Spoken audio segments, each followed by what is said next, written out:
अऊज़ु बिल्लाहि समीन अलीम मिनश शैतानिर रजीम बिस्मिल्लाहिर रहमानिर रहीम खुदा ताला आली कदर मुफत्तल सैफुद्दीन आकानी उमर शरीफ ने तारोज़ क़यामत दराज करे અને આપના સાયામાં अपन सगला हेल्थ केयर प्रोफेशनल्स ने मुमिनीनी बेहतर खिदमत करनार बाकी राखजो आमीन. Saifi Burani Medical Association welcomes you all to this fourth online webinar.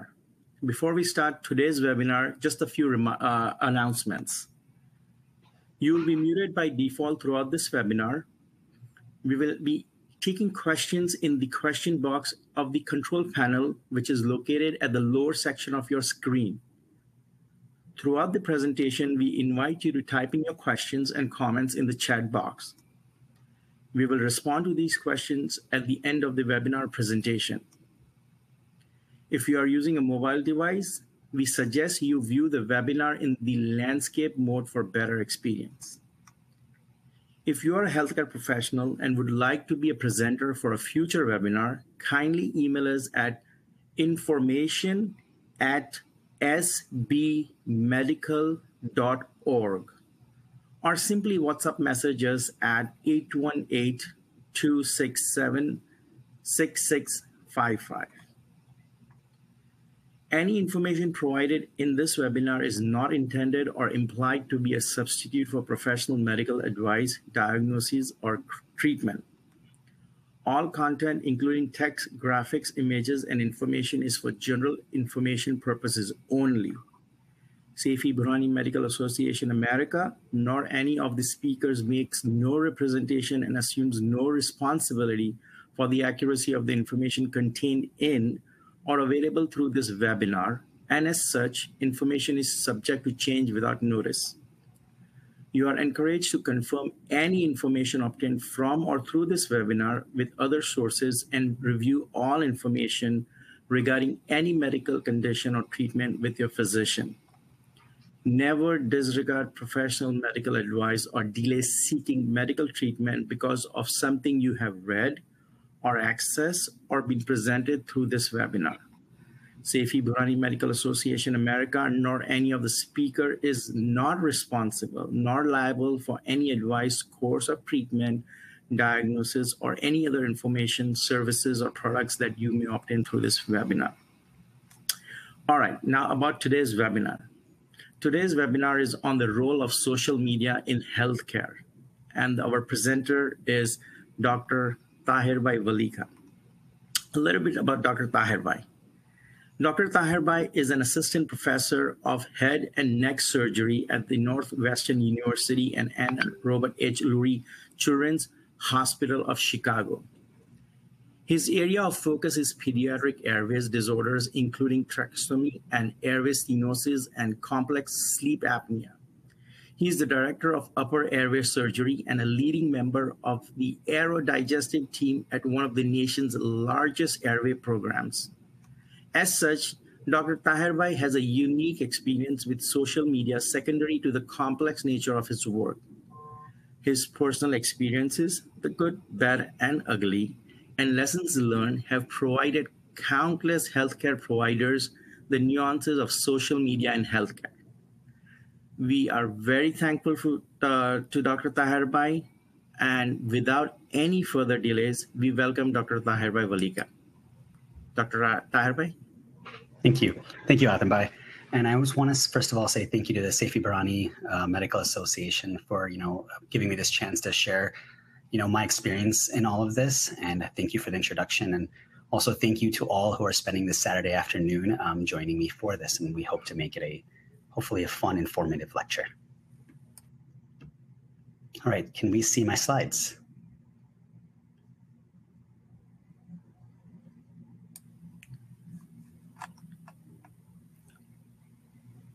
No, Dr. Taher bhai, not yet. How about now? Anything yet? No, nothing yet, Dr. Taher bhai. What I'll do is if you want, I can control the slides from here. Yeah, because I can see them. I just can't, I don't know how to activate them. Got it, not a problem. We are on slide number 1 right now. Okay, so my talk today is going to really be about the role of social media in healthcare. I think it's something that we all have been attuned to, especially very recently. We all have some impact with it. And the goal will be to see, what has my experiences sort of been and how I can sort of help based on my own personal experiences with social media healthcare to help decide, what can we do with each other. I want to start off this conversation. Can you see my second slide now? Did it work?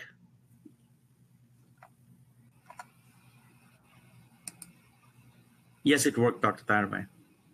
Okay. So before I talk about social media, I want to sort of figure out, well, why me as an ENT am I even speaking to you about social media? So I think it's a little helpful to understand where I'm coming from and what is my role in all of this and why I am even the person to speak to you about this. So a little bit about myself.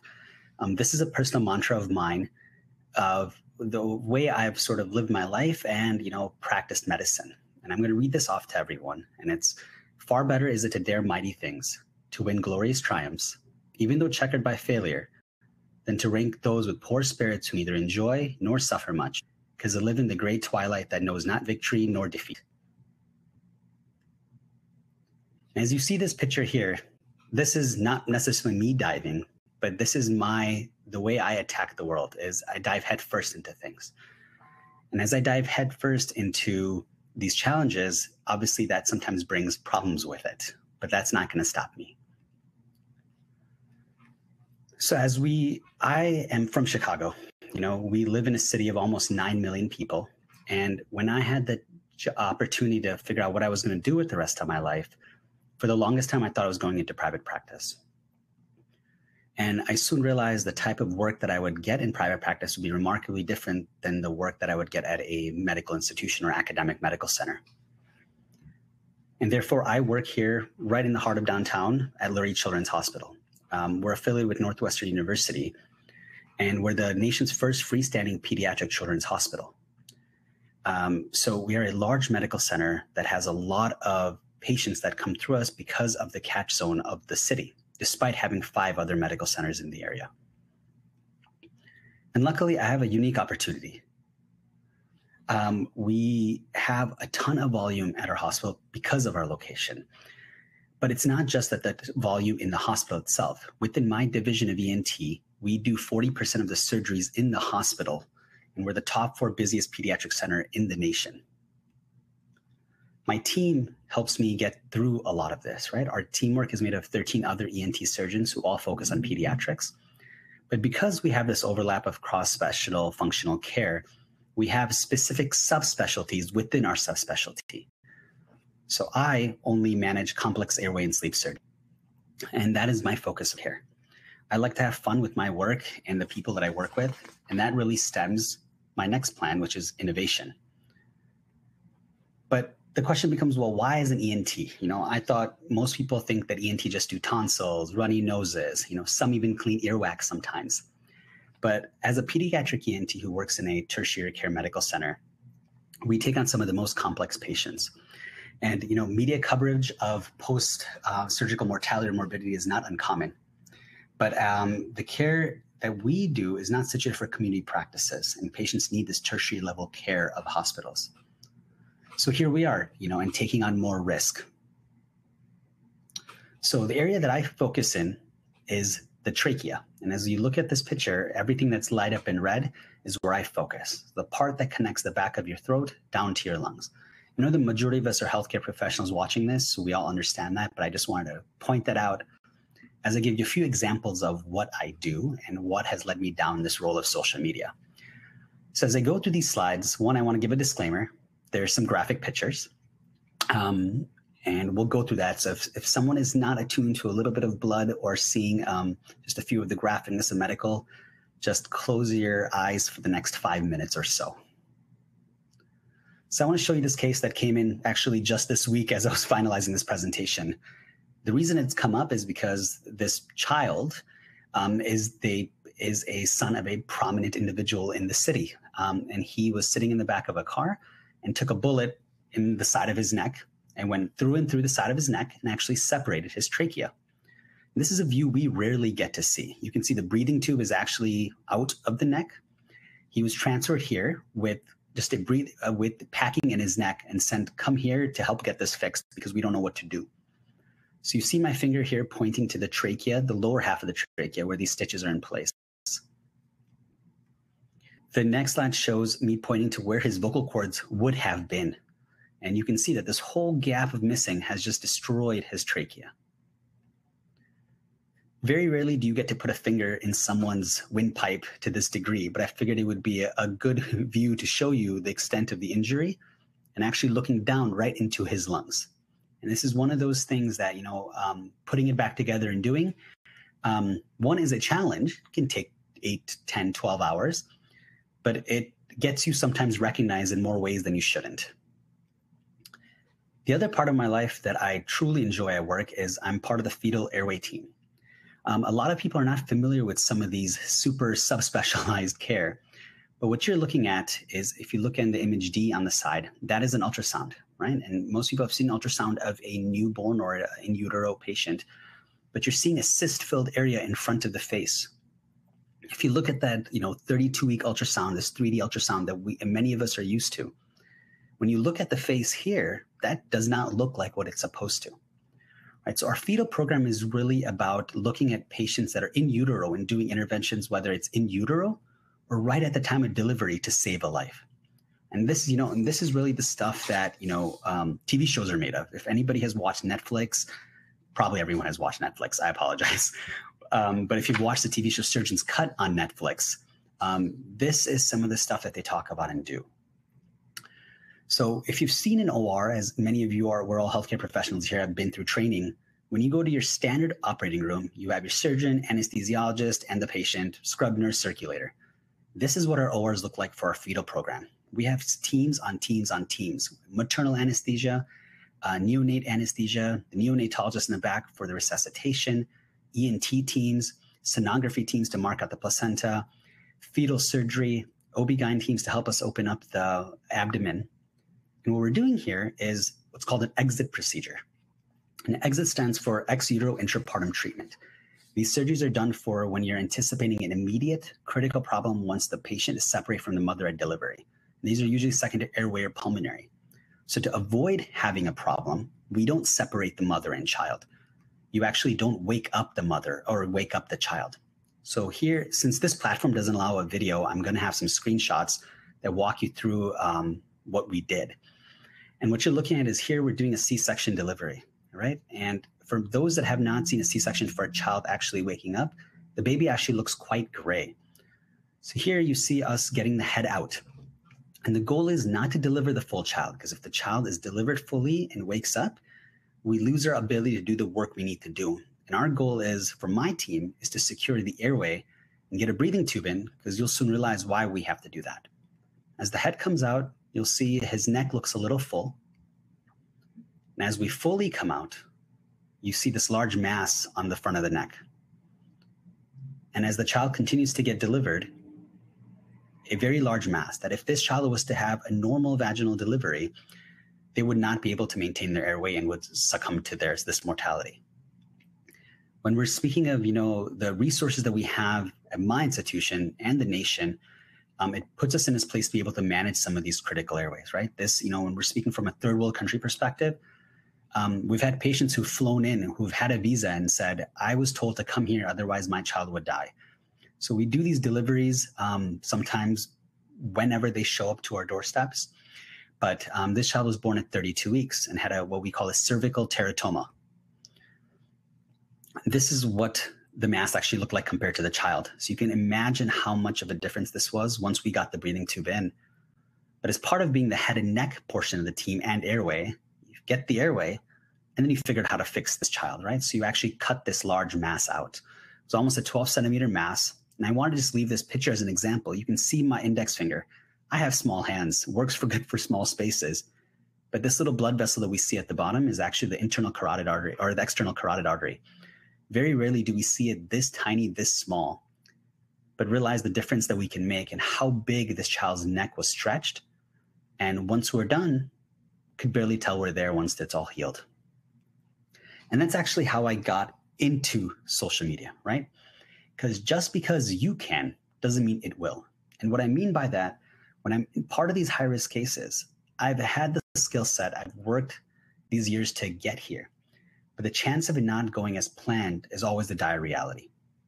And having a negative patient outcome, whether it is from surgical complications or not, is incredibly difficult, right? It's incredibly difficult for the physician, the trainees that are with you, and even the family of the patient. And there are also additional outside factors that we have to deal with, right?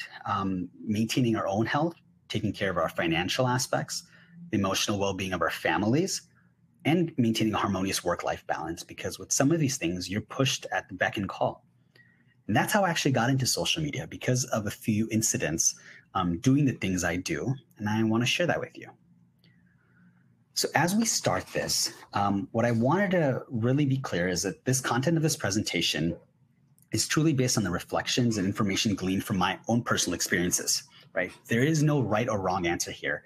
And I think the more that we talk about this really helps us understand that we all go through this to a degree, and how do we utilize these things for our betterness. So the suggestion and pitfalls that others have encountered, how we as members of our Saifi Burhani Association can really potentially learn from to help us all succeed in the future. So this is not a talk about Facebook, Snapchat, Twitter, or as our millennial generation would say, the gram. I actually am not a social media champion.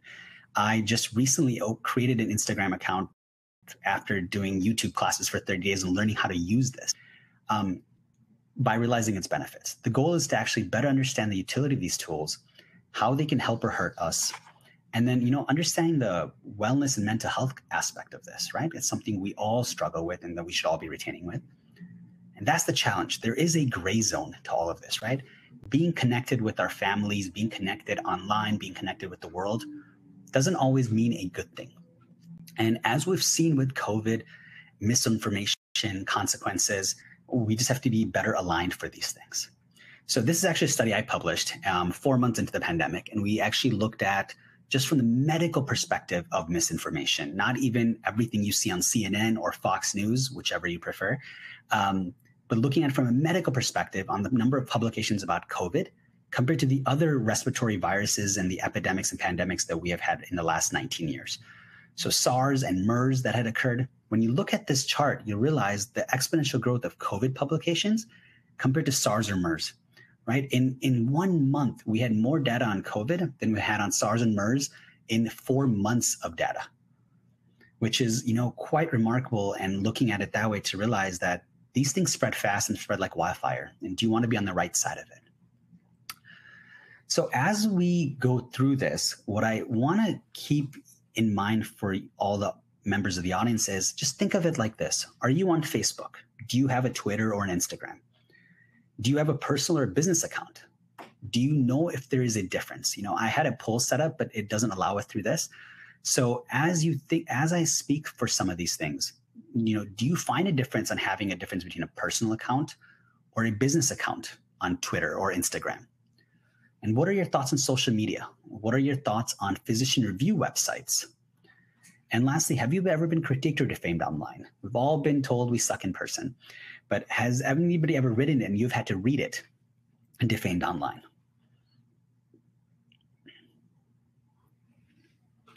So as we go through this, I wanted to sort of first share a few of the positive posts that I've had about myself. Most of you will recognize the individual on the left, but not the patient on the right. We know Drake. And this young child was waiting for heart transplant. And there was this song of Drake's of, Do You Love Me? And she did that dance of people jumping out of a car window, out of a car door, dancing on the side of the car, and then hopping back in. She did the same thing while waiting in a wheelchair at the hospital. And Drake found that so lovely that when she got her heart transplant while waiting, he actually made a visit to see her. And it was fun because we were involved as part of the transplant teams, maintaining some of these cardiac bronchoscopies while they're there and looking at their vocal cords. We had been involved. And that's how I sort of had run into this situation. And with social media, we've had to realize that it's been a paradigm shift in communication, right? Social media, no doubt, has changed the way consumers and organizations communicate online. initially there was a top-down approach. But with social media, the traditional role and degree of separation between the consumer and the producers of information has drastically changed. And when we talk about, oh yeah, all of our kids are on social media, it's not for me. It's actually not true. The highest rate of growth of consumers in social media is actually between ages of 45 and 54. So if you think it's just your kids on it and you're not doing this, you're not doing something right, because this is where you're supposed to be. And the challenge is that there's limitations for the healthcare industry in this, right? And limitations for the medical industry in general, because we have this thing called HIPAA. While we all understand the nuances of HIPAA and what we're able to ask and not, our relationship as a healthcare professional and asking a question is very different than the layperson asking a question. And I think the COVID vaccine question is just a great example right now, right? If a physician asks a patient if they're vaccinated, that's HIPAA knowledge, right? That falls under that umbrella. But if your barista asks a customer if they're vaccinated, they can't complain that you can't tell someone you're not allowed to ask me that. That's part of HIPAA. It's actually not. When it's not a healthcare issue, it doesn't fall under that realm. So these restaurants that are now asking, hey, if you're not vaccinated, are you vaccinated? Can actually legally ask you. And people crying foul of, oh, it's a HIPAA violation. Actually is not. It's when a physician discloses this information, it's a HIPAA violation. But, social media has a positive impact, right? The beauty of it and of having this information in a consigned space is it's tailored information. A lot of people can have your personal websites, use of Google. We all know about Dr. Google. And, looking at Google Scholar to have, medical literature that's there. But the challenge is, even if the data is there, it can be hard to find if patients don't know how to find it, right? So educating your patients to find the correct information, help you become the voice of reason. So if you have your own website, rather than them searching Dr. Google, they can search yourself and be that information. And we all know patients search the internet. So if you can provide articles, wisdom, evidence, that will make you the indirect face of medicine. And that's why it's really key to make sure that your profiles are up to date, are vital, because your information may come up even if they're going to another physician, but you can become that second opinion and find that face of, well, this other doctor has seen this, done this, written about it. I'm going to go find them. And of course, it helps you expand your base, right? Communicating with others helps you yourself grow, because sometimes you haven't seen it all. There may be something you haven't done, or you're in a location that doesn't have access to some resource, but realize, hey, if someone else can manage it this way, how can I do this better? And of course, if you make it viral, there's always this chance of funding and donors. And that's really important in my line of work, because as we see the benefits of being portrayed in this capacity, that's what we take to our donors. And that's what we take to our individuals who ask, like, look, give us these resources to help grow these programs. And that's always been a challenge, but more so a challenge in academic healthcare. When we look at quality reporting, there's a variety of methods that report on patient experience and satisfaction. For those that work in some of our medical centers, patient family experience scores, online websites, there's so many. Angie's List, Yelp, Rate MD, Zagat, all rate physicians, right? And we've all in some degree have 3 or 4 stars on some websites, 5 stars on another, 2 on some other ones. The question becomes, are they actually useful? Does care actually improve by providing this immediate feedback, or are these just results of merely disgruntled patients? And when I asked that question earlier, what is your thoughts on physician review websites? The poll, a lot of people actually don't like physician review websites, because we always think that the patients are just out to actually get us, right? And no one these days really takes the time to write a positive review. That's actually not the case. Most physicians actually do overwhelmingly well on physician review websites. When we look at these 2 studies that were done at 2010, 2012, and I know they're 10 years old, but when we looked at that, majority of reviews on these patient websites were indeed positive. When we looked, so that's something to remember, that if you are in the negative, may not necessarily be the norm.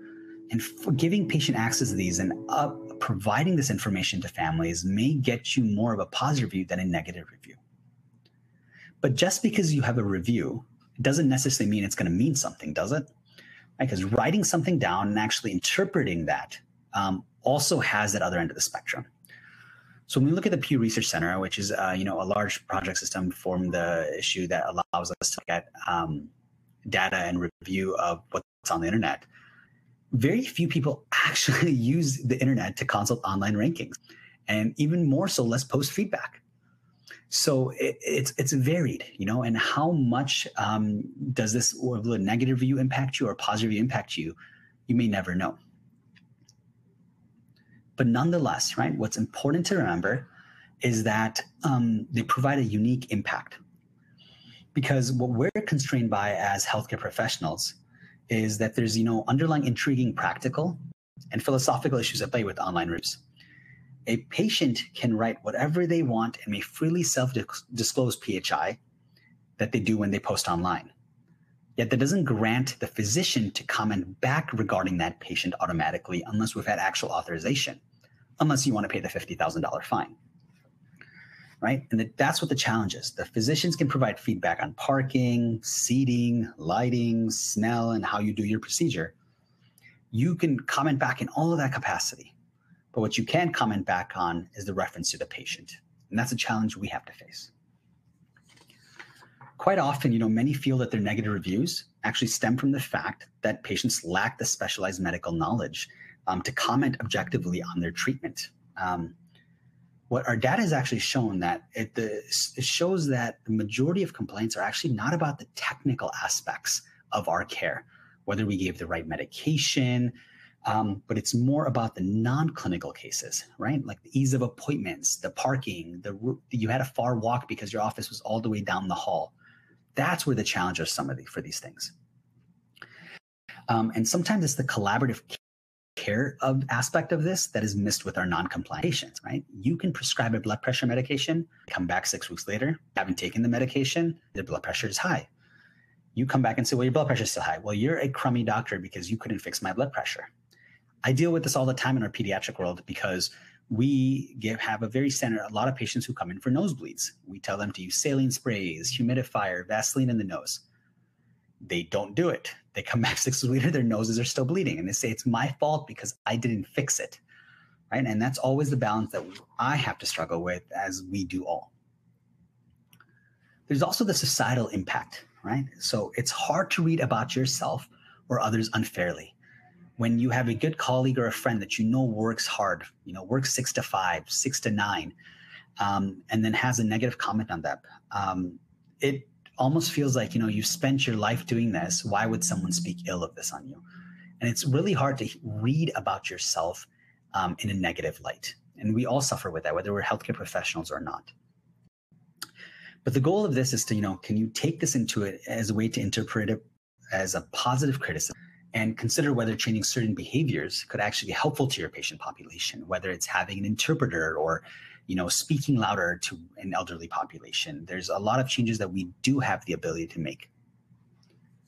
And lastly, the thing that we always, are noting is the subject matter for the science-minded professional. It's always fun having a patient tell you how the treatment should have happened when they have no underlying medical degree.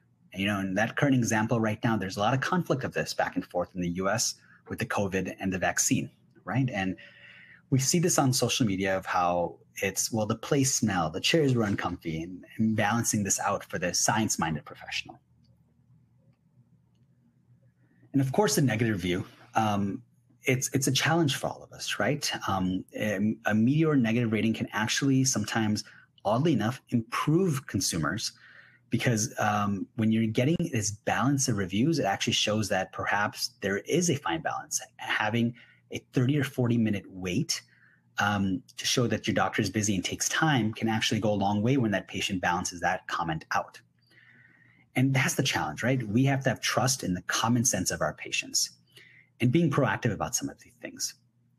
Finding that balance where, especially as a surgeon, when our parents used to call when I was first starting, would say, well, how come he only has a 2-week wait to get surgery? Shouldn't he have to wait longer? And you would think that if you can get a patient in rapidly treated, they would be happier. But it actually made it worse.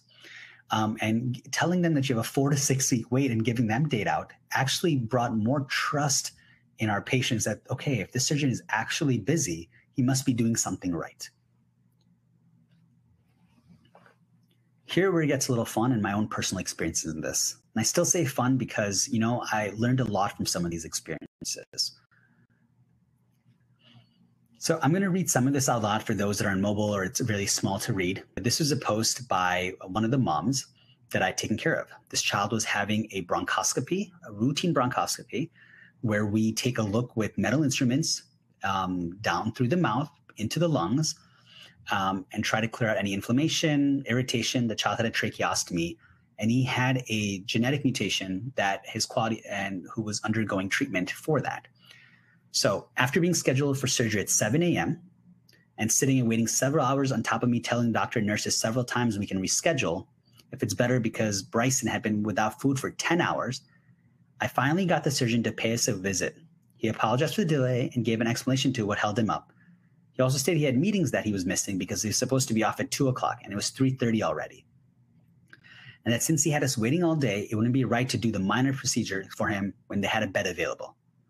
I stated to him we could reschedule, but he assured me that it would not be a problem. And this is how Ann and Robert H. Lee Children's Hospital left my child. I'll show you pictures in the next 2 slides. After doing a so-called simple surgery on his airway, Dr. Valika knocked out one of my son's front teeth and chipped another.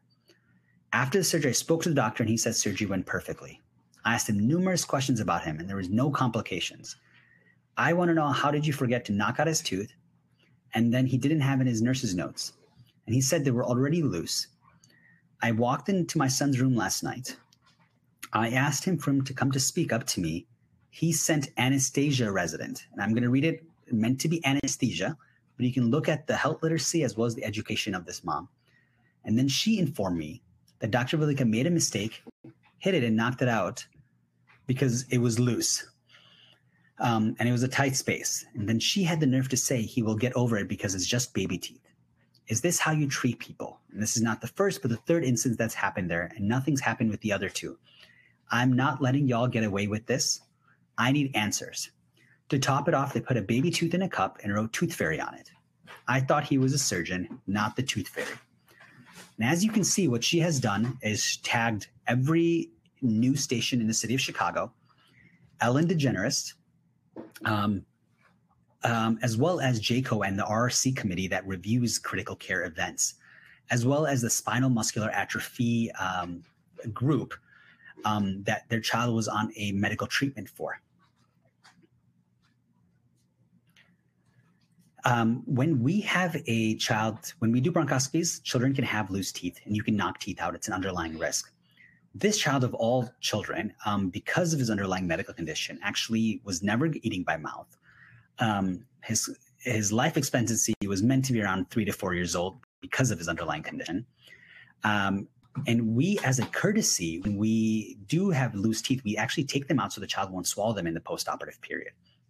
And we actually all put in about $2 or $3 that anybody has change laying in their pocket, put it in a nice envelope, and say the Tooth Fairy came to visit when your child was sleeping as a niceness. This mom thought we were trying to pay her off for the $3.42 that we were able to conjure up from the Tooth Fairy because we knocked the child's tooth out. And this was devastating. This was my first true major complication, as they say. And it's hard when you only have so many years underneath your belt. And it led to a significant mental and physical toll. How do you share this when the comments that you read are saying, well, who's that doctor, since I was tagged? So the other post, she actually took pictures of me, posted my office address. And there's individuals commenting, how would he like it if we knocked one of his teeth out? Let's go wait outside his office and find him. Thank you for posting that picture. And that's scary, right? That to think that when I walk out of my office or walk out of the hospital, that people know who I look like, people can access this. And when you saw the amount of likes or angers that were there, made you always question, am I doing this for the right reason? So it took a significant mental and physical toll. And there was a lot of lessons to learn from this, right? To myself, do we treat or not? This child has a tracheostomy. He needs his airway looked at every 3 months. He's on a extremely expensive yet life-changing drug for SMA treatment. He was actually he was the third child in this on the trial to actually have a positive outcome from this drug to give him his ability to get motor function back. Unfortunately, mom thought because we were doing the blood test and because he was part of the trial, she owed the hospital owed her more than she owed the hospital. And it led to a root cause analysis in the hospital, as well as, JCO actually implied the news stations had called, but because of Lurie's presence and understanding what they deal with, it never became an actual news story on the news. But every one of those news stations actually inquired of our legal team to speak. Was there actually a story here and should they make something of it? There's always more than meets the eye, right? Mother during the visit and subsequent visits actually made Facebook Live videos. When I went and spoke to her about this, she actually took my conversations of, well, look, this is what happened. We apologize for the way it was communicated.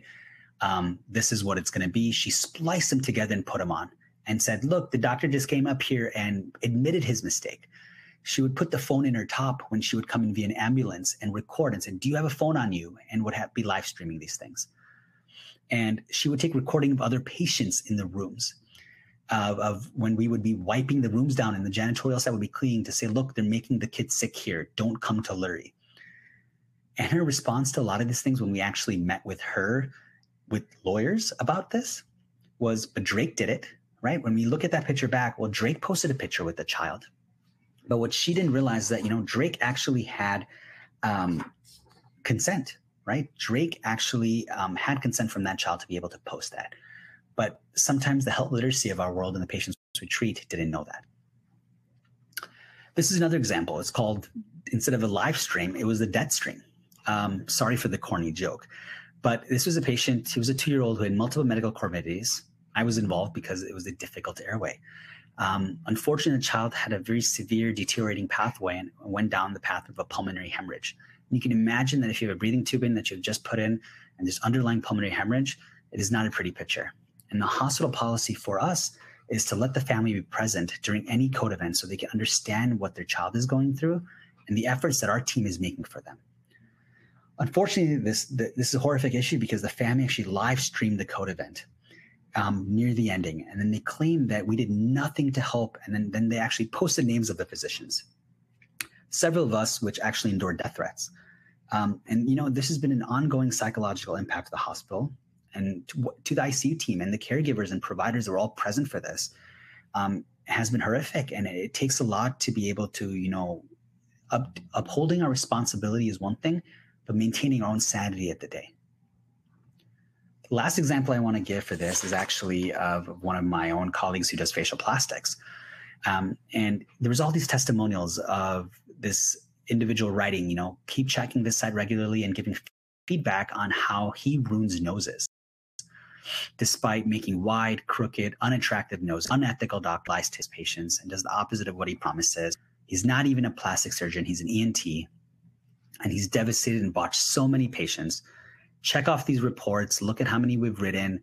Here's another picture. And these are all the different reports spliced together. And then recommended, look, she was fixed by this other doctor of Beverly Hills who's been fixing victims of this doctor. He's just a greedy liar. The reason I actually met the individual who wrote these reports. And the reason for that was way back in residency, was because the person who wrote these reports actually required a nose job. She came in to get a nose job and said, I've been paid by someone to write these reviews. And I figured if they're having so much angst against you doing these nose jobs, you must be really good at what you do because I'm being paid to write negative reviews against you. So can you fix my nose? So all things that led to this, it was quite ironic. So what can we do, right? We always ask ourselves, well, there's positive reviews, negative reviews. With the rise of these physician review websites and statements on social media, doctors have been increasingly threatened to sue. Why don't I have a voice to speak up over these reviews? So that's where we're going to talk a little bit about defamation and some of these gag contracts. Unfortunately, the legal responses are really virtually useless for managing doctors' online reputations. There really is, it's quite challenging.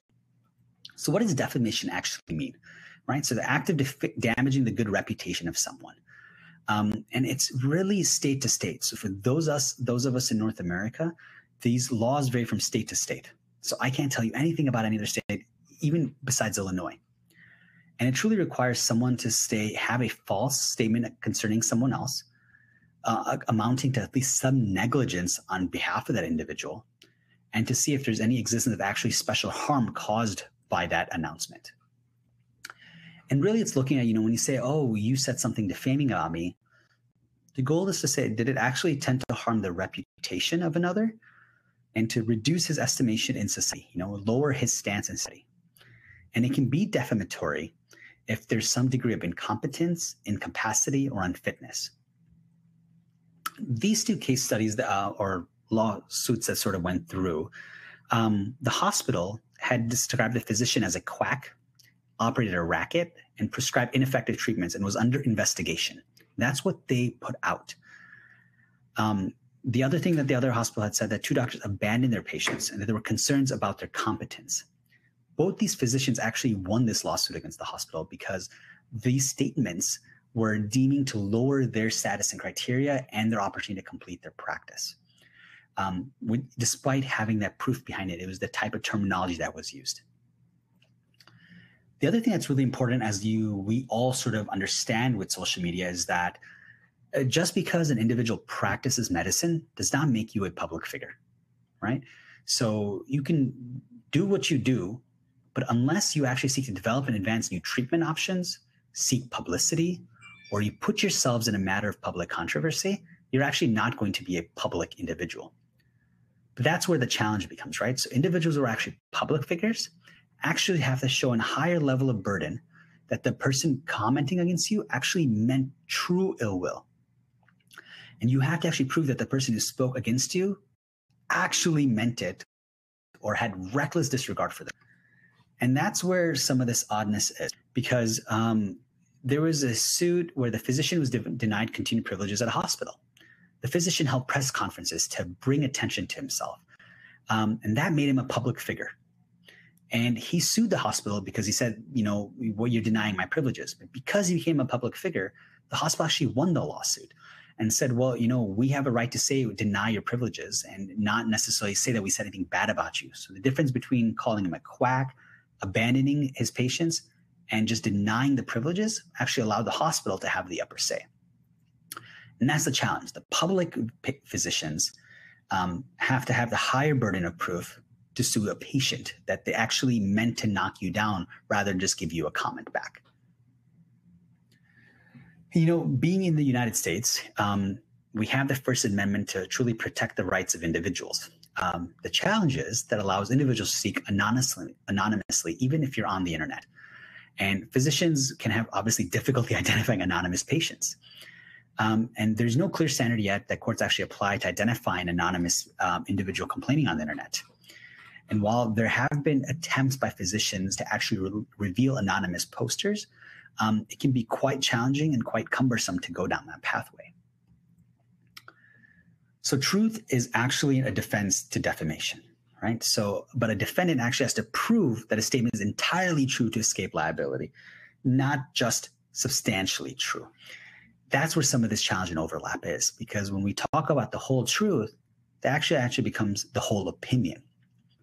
And the First Amendment protects pure statements of opinion, no matter how derogatory.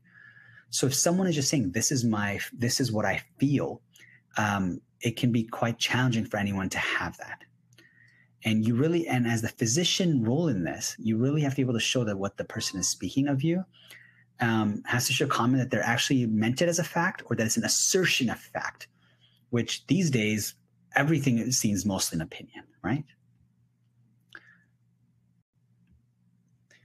The challenge has always been, it's ironic, right? But the most offensive of statements are actually hyperbolic, and they're actually not defamation.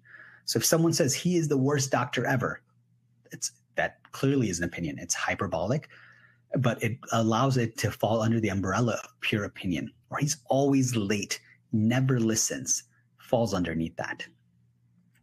From the physician standpoint, is there something you can do, right? And I wanted to cover the gag contracts aspect of it. And it's not saying you're going to do this, but these are contracts that are out, to restrict online reviews. There's been groups of physicians, especially in the facial plastics world, who basically have patients sign a medical NDA, and the physician owns the review and won't allow anything to be posted about them unless they've approved it. But don't think that'll get you off easy, right? So there's actually websites that look at physicians who have a virtual wall of shame. They catalog physicians who condition patients to sign medical NDAs. And you have to ask yourself that, right? Are you truly giving informed consent if you're asking the patient to judge their reviews and their opinions based on what you tell them? And some institutions or some individuals even consider this a violation of medical ethics. So should you actually do anything about online critiquing, right? And that's the challenge. This can be quite frustrating. And it's complex to be able to respond to this degree of having to go through anonymous posters. And you really have to be mindful of the realistic considerations of this, because the last thing you need is the Streisand effect. And so for those that aren't familiar of this, this is where Barbara Streisand someone had posted her address online. She wanted the address taken off online. So went through all these hoops and hurdles to have the internet take her address off so people wouldn't know where she lived.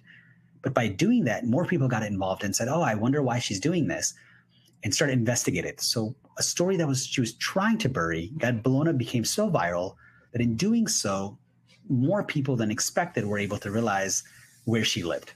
And the last thing you need when you're trying to not deal with something is to make it even bigger. And that's where what I wanted to, as advice having gone through this, is some considerations for all of our healthcare professionals, right? That when you have a negative outcome on social media is, not approaching this with reactive responsiveness. What this means is that, when you react in a responsive way, you're reacting through your emotions. And here you can come across as blaming, resentful, or even angry. The problem is that this leads to displaced anger, which you may later be with upset yourself, more so definitely. So giving it time and thoughtfulness to respond is going to be vital, because what you post back online, despite you sometimes deleting it, is present forever and ever and ever. And that's going to, if you can remember that, you'll maybe be having a much better outcome at the end of the day.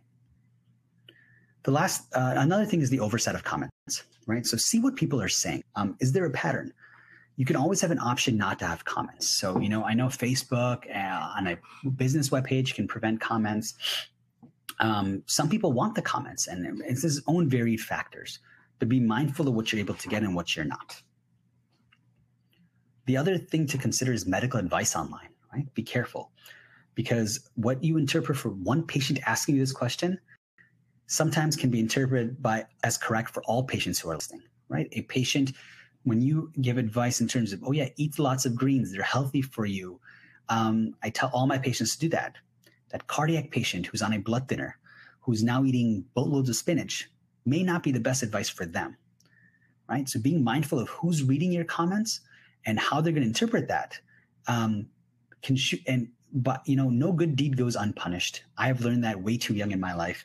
And I think it's really important to know that when you're posting online, you don't know who's reading that comment. The last consideration is really looking at hospital policy, right? Know what your workplace allows. For those in the academic world, having permission to post what we post has been huge. I just recently created my own social media account 3 months ago after having these experiences over the last several years, and realized that, the amount of hoops and hurdles I had to jump through and the oversight of what I post and how I post it is cumbersome. And making sure that you do it safely, because the last thing you need to do is lose your job over social media when you were just trying to do good. So as I wrap this up, what I really wanted to hone in on is, that social media can be variable. So don't ignore this, right? This is the new yellow book, and it's the new generation of patient connections and physician connections moving forward. The responses are unpredictable. So you may have the best intent, but you may not know what comes on the back end of it. But the important part is to be proactive. If you are well informed and knowing how to utilize your resources well, you can make really great things with it. As I made my Instagram account, realizing that, oh yeah, I'm going to get this, I'll post every day, talk about these things and educate, realizing it takes me, honestly, 60 to 90 minutes to do a single post to make sure the video is good, the pictures are good, the sound is right, I'm not stealing a copyright, and that what I'm posting is legible for the health literacy of the families that are going to be following you. I think one of the most important things as the last, oh, sorry, not this. The last thing that I want to say is acceptance.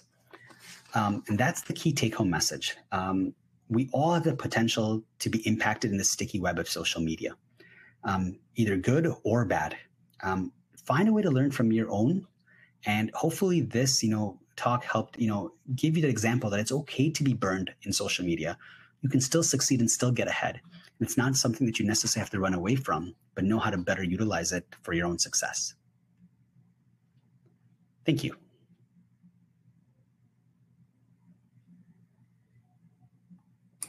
All right.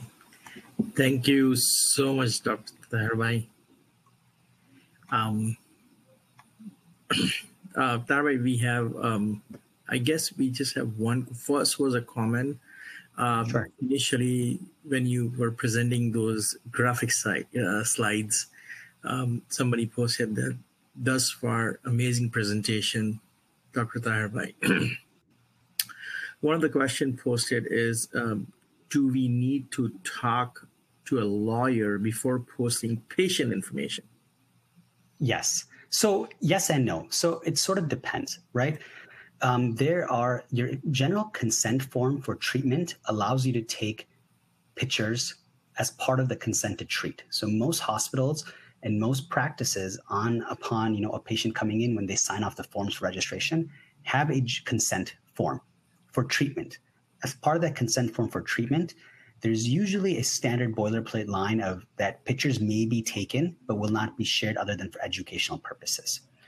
So as long as you have non-identifiable pictures, you're able to share that without parental consent or without patient consent. Now, every institution is different, and this is where I really want to make sure that you look at your own paperwork and look at your own hospital policy and your own practice policy. But the pictures that I've posted or the pictures that I post online on my Instagram, I have consent forms that the hospital asked me to submit. And even though it fits under my general umbrella of surgical consent, some pictures don't even identify the patients.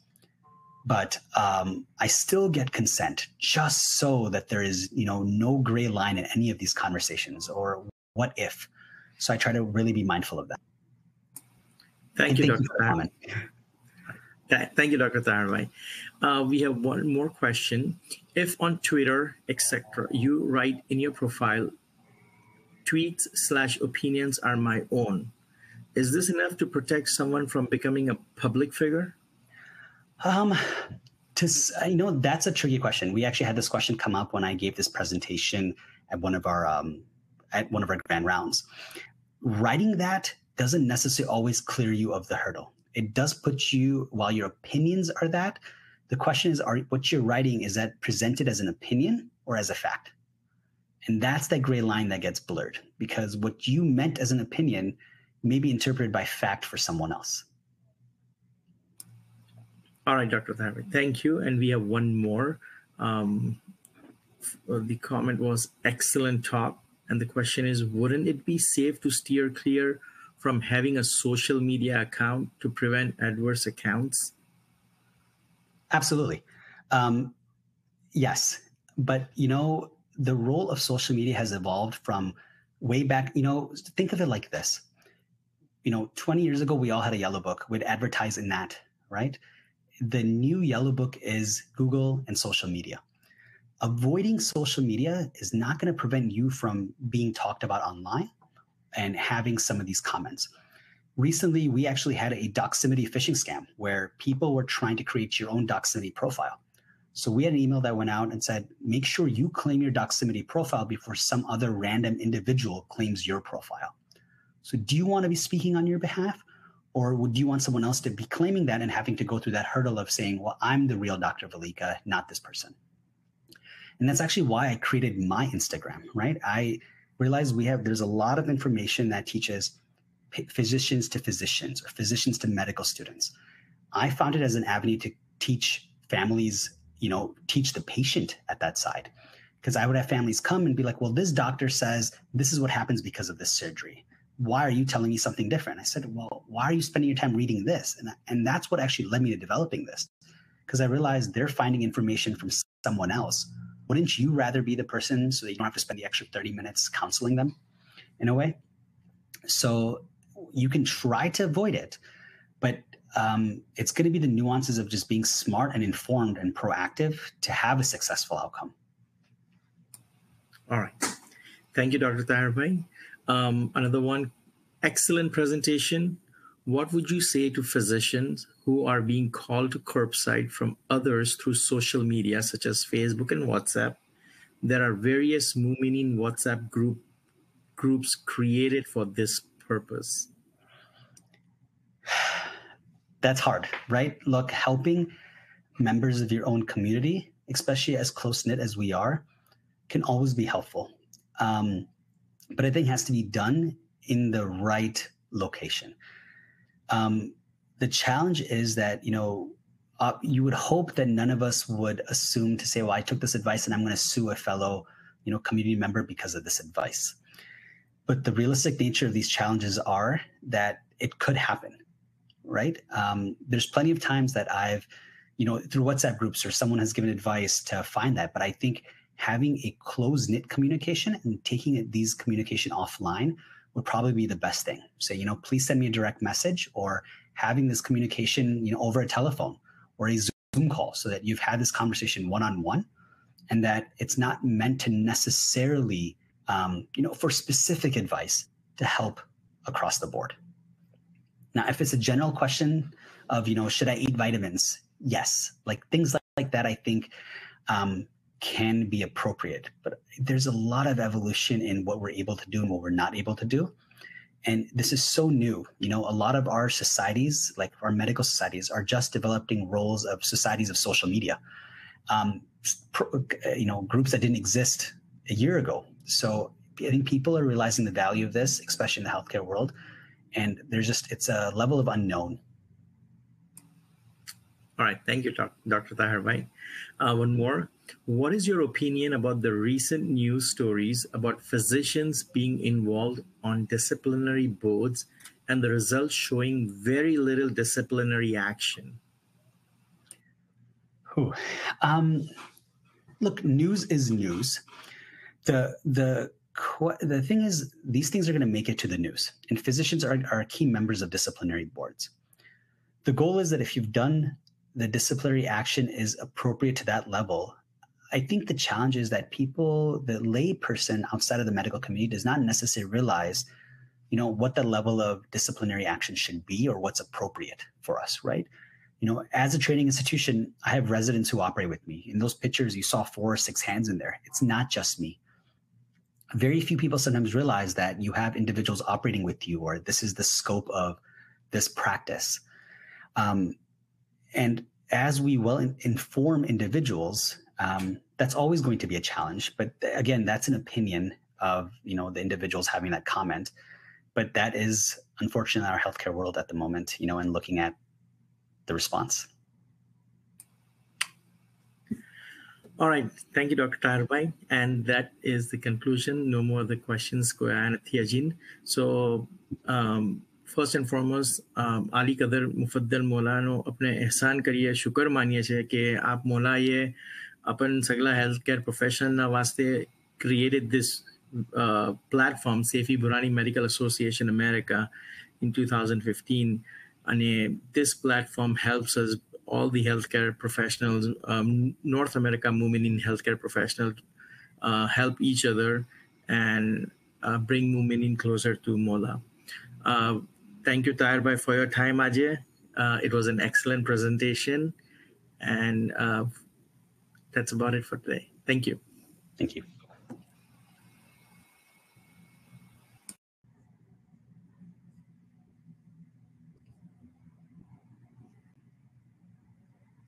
Done.